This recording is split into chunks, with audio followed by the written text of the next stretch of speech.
Alright, so we're gonna go ride today, y'all. Just thought about turning the camera on. Yesterday I was running the camera and I didn't have the mic cut on, and all I got was wind noise.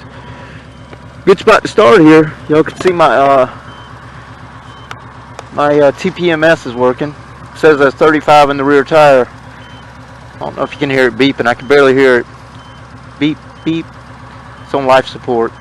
But that's what happens when you set your parameters with this particular system. It says 35. Of course it's going to warm up as I ride, so it'll probably get up to probably 38, 39, maybe even 40. So I'm not going to do anything with it. But the cold temps will do that to it. Alexa, what is the temperature?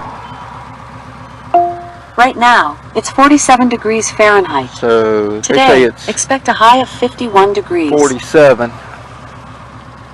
That's kind of cold, colder than what I thought it was.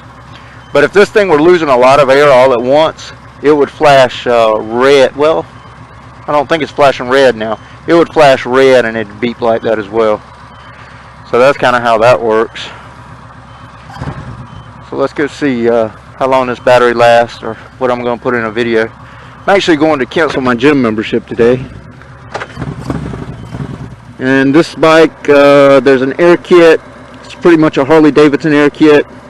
It's a custom type plate down there. I don't know how much is showing on the camera. Bike's got the Cobra exhaust. Got a subwoofer on the side. That is a Kenwood deck. That is a KMM X704 with Alexa. So Alexa will do a lot of stuff. Like right now, we could probably get her to do something before we go. Directions to Sumter, South Carolina. Just for kicks. Sorry, I don't know that. Uh-oh. Directions to Sumter, South Carolina. I can't get your exact location. I don't know what's wrong with her today. What's the city? Uh-oh. Alexa and me ain't getting along again today. She always has a problem with some sort. So, anyway, usually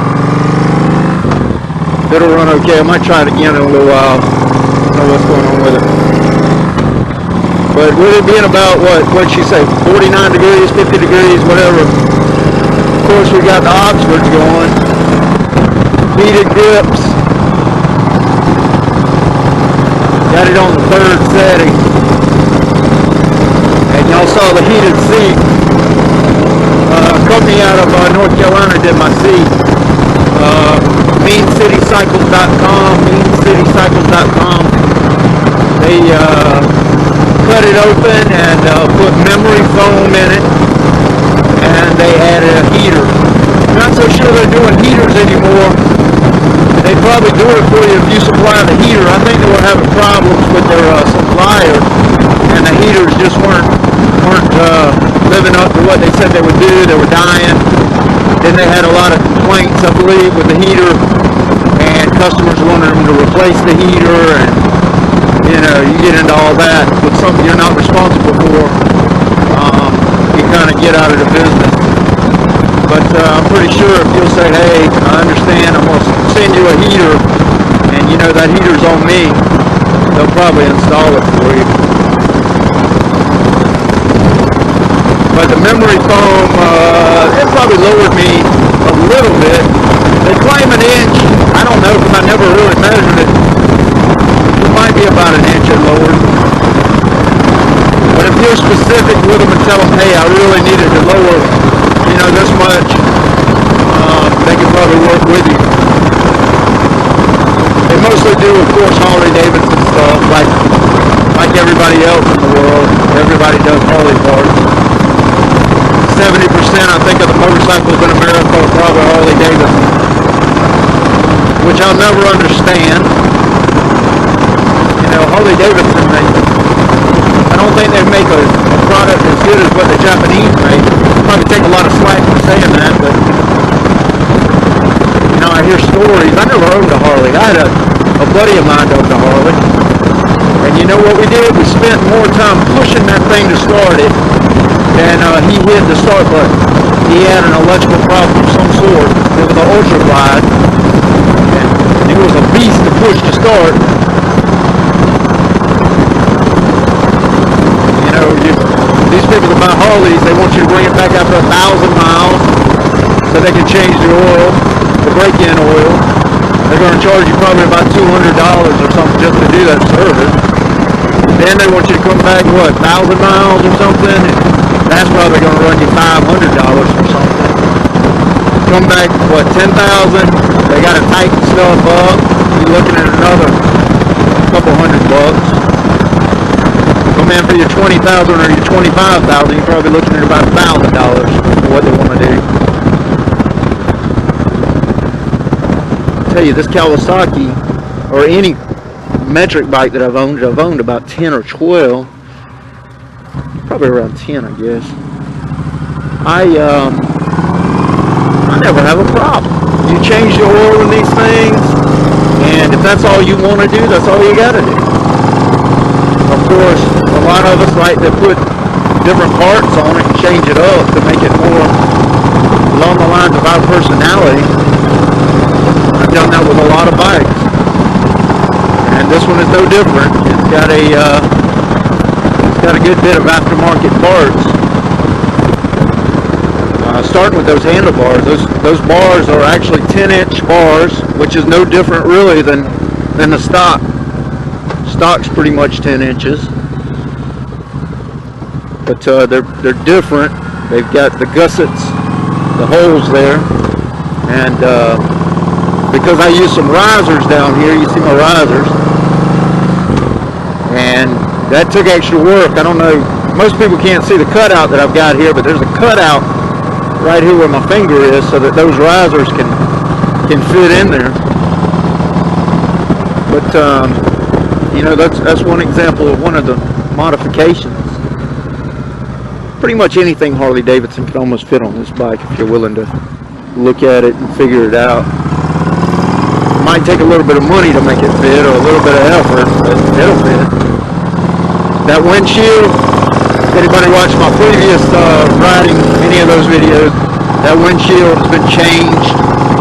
That up there is it's a wave windshield.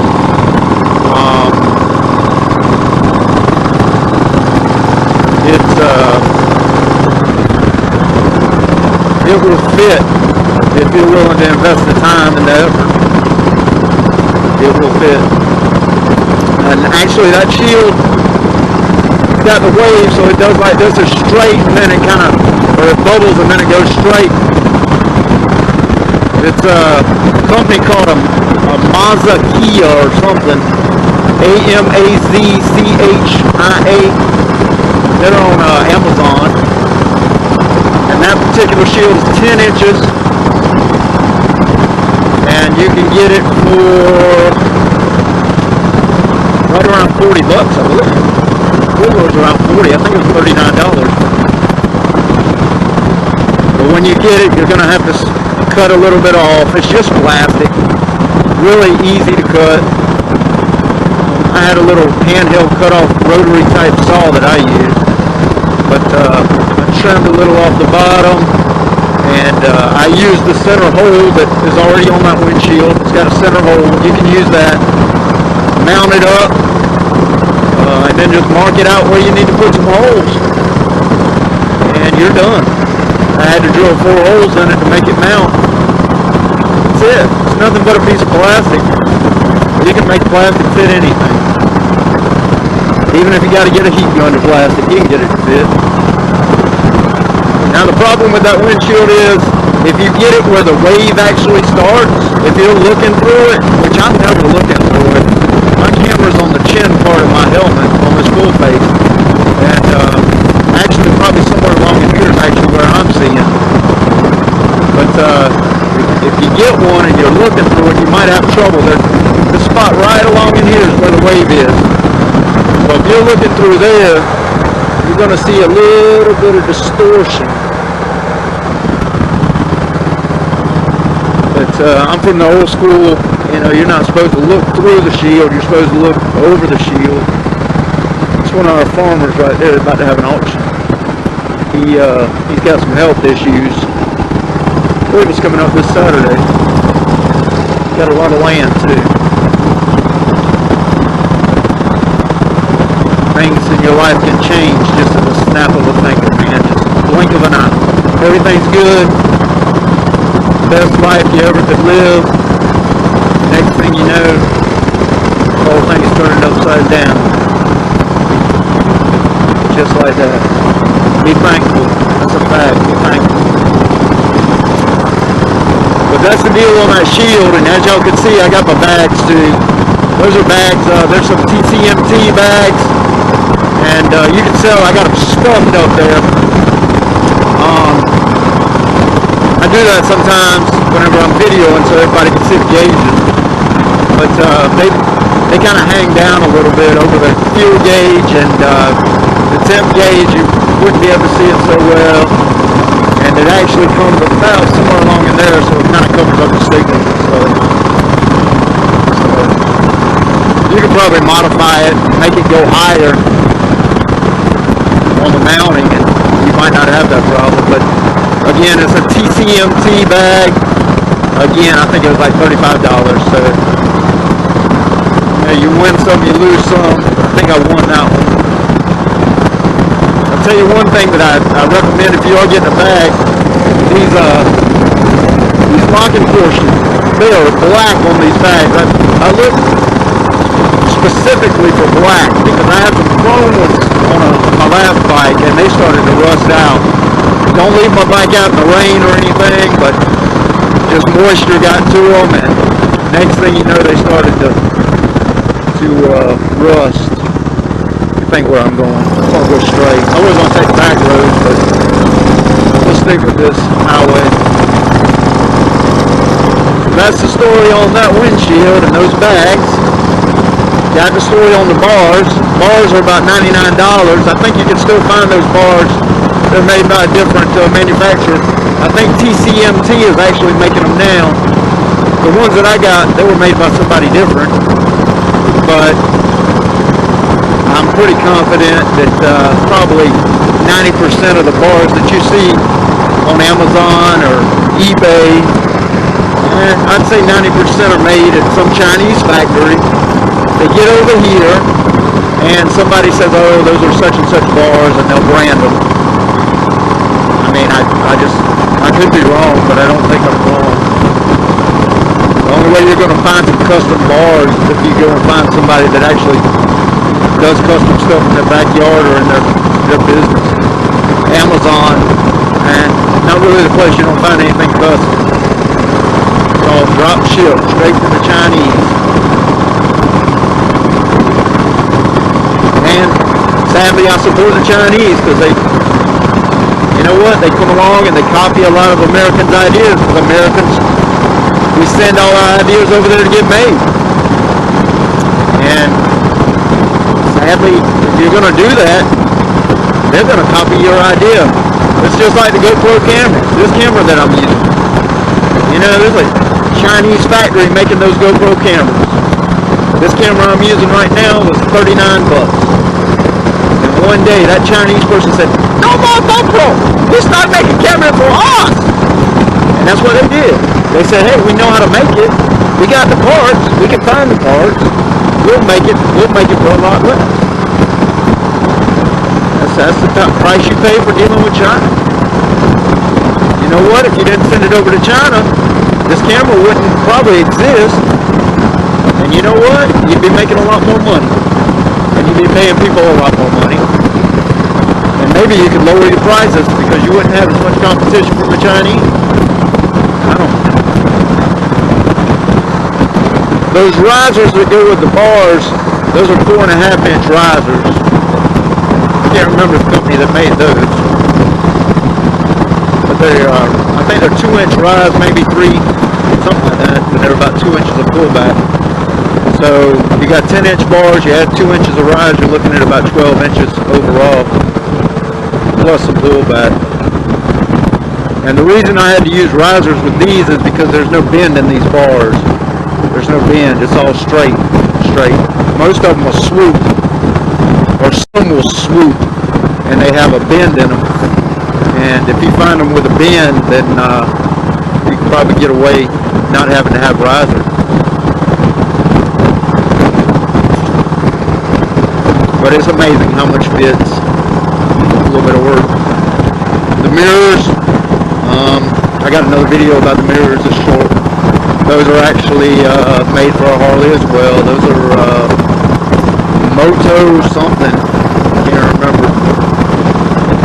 But they're aluminum and a blackened machine, aluminum, two-tone.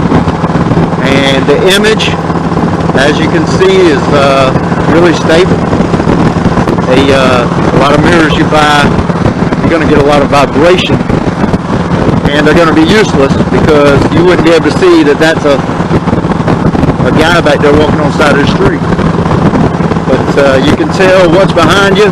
It's not shaking everywhere. You can tell what kind of car it is. I like it. I like it.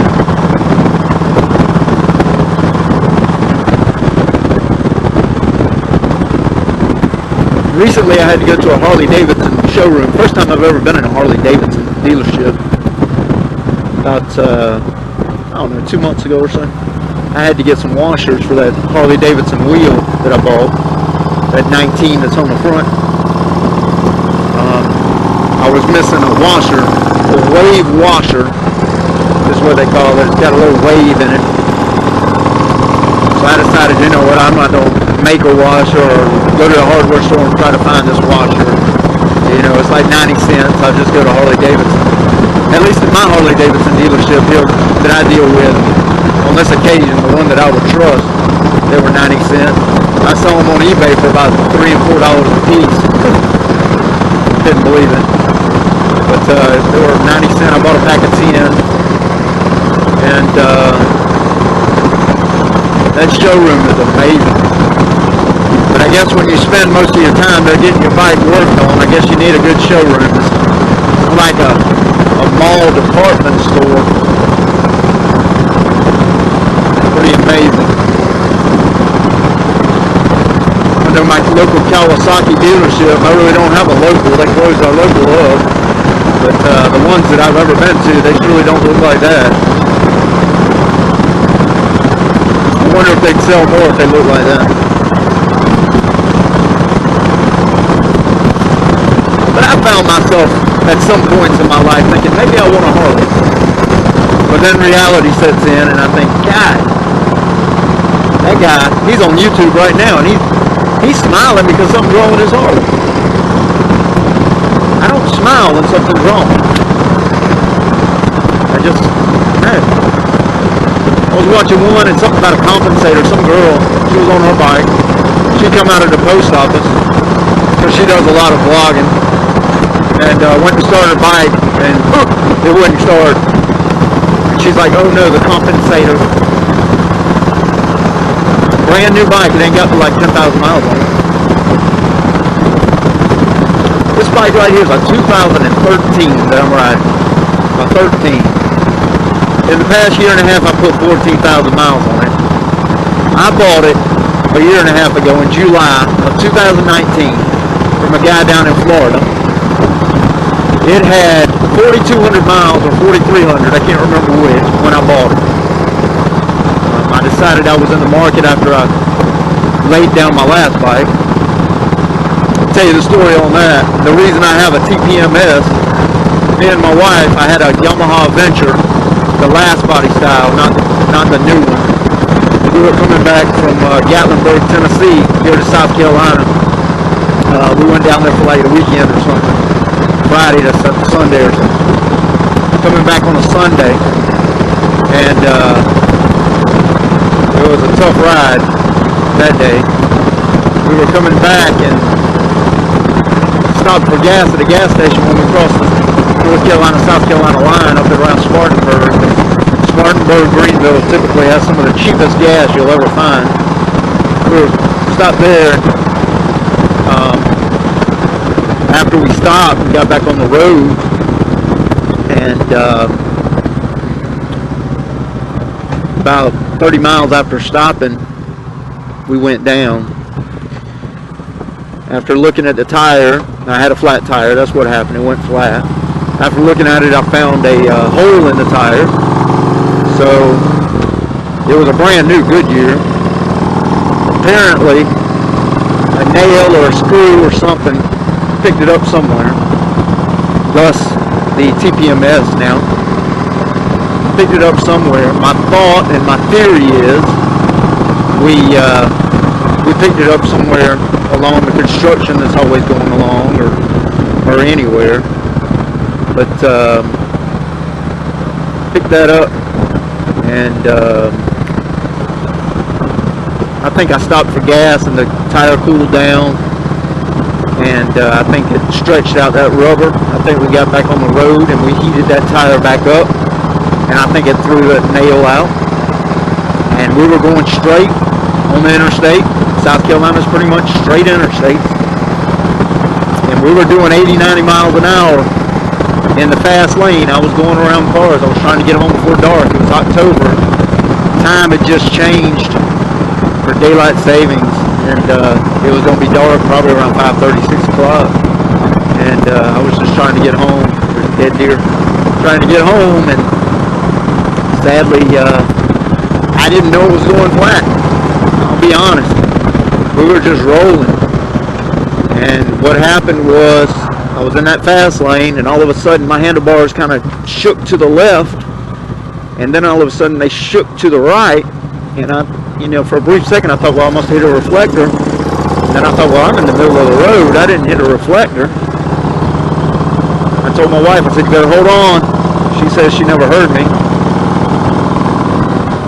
And when that happens, two things came to my mind. I said, we're either going to die here today, and that's a scary thought, ladies and gentlemen. When you know there's something about to happen and there's nothing you can do about it, and there's a good possibility it'll be the end for you, and that'll sober you up. That was the first thought. Second thought was, there's a helicopter going to come and get us, because this is going to be bad.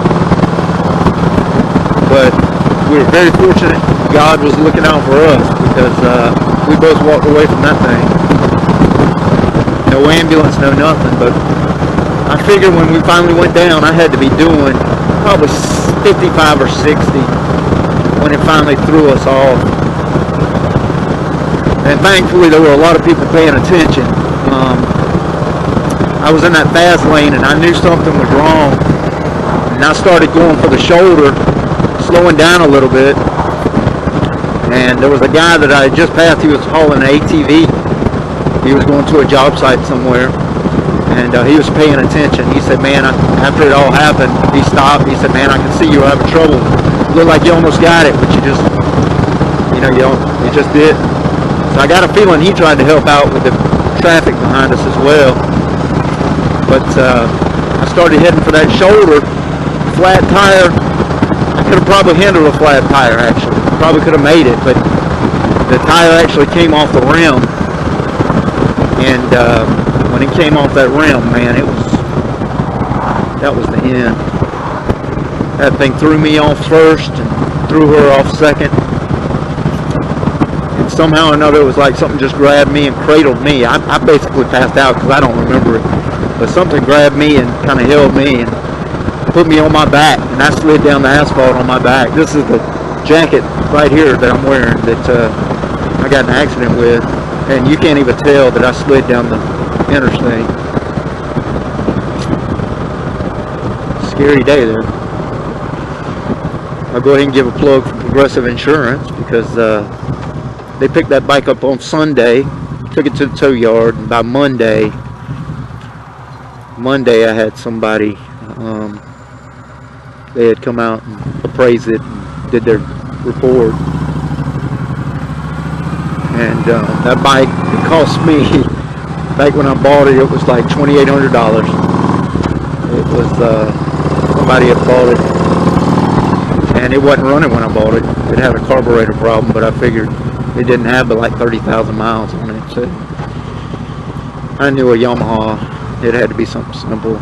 So we got it and painted it and fixed it the way I wanted it. And the Progressive came, looked at it, said, hey, here's what we'll do. I think they gave me $5,800 was what I got. I got $3,000 worth of their accessory that they just naturally include, plus whatever they thought the bike itself was worth. They put it at $5,800. And so I decided I was going to buy the bike back because it had a lot of stuff on it. Corbin seat, a lot of chrome, a lot of added on stuff that I was pretty confident I could get probably $2,000 or so whenever, if I decided to part it out. So went and got it, and on the way back, stopped at a Kawasaki dealership, looked at a brand new Voyager, and I thought to myself, that is the ugliest bike I've ever seen. It was a 2014 with a green stripe. That was an ugly bike. Sorry to any of you that might have that green stripe cow. I just didn't like it. So I decided, you know what, I'm gonna put this thing back together. There really wasn't much wrong with it. Handlebars, a saddlebag, had a little crack. And with Progressive, the deal was it had that crack, so they were going to replace the bag. And that was going to be like $700. So you start adding up all these factory parts, which of course I'm not going to buy a factory part to put in it, but you start adding them up, it comes into some money.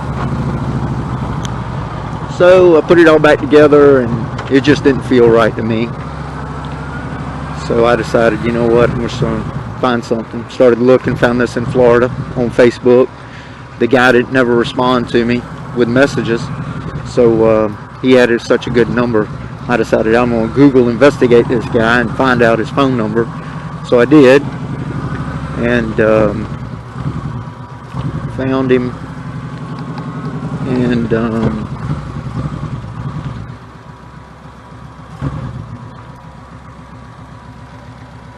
and here we are.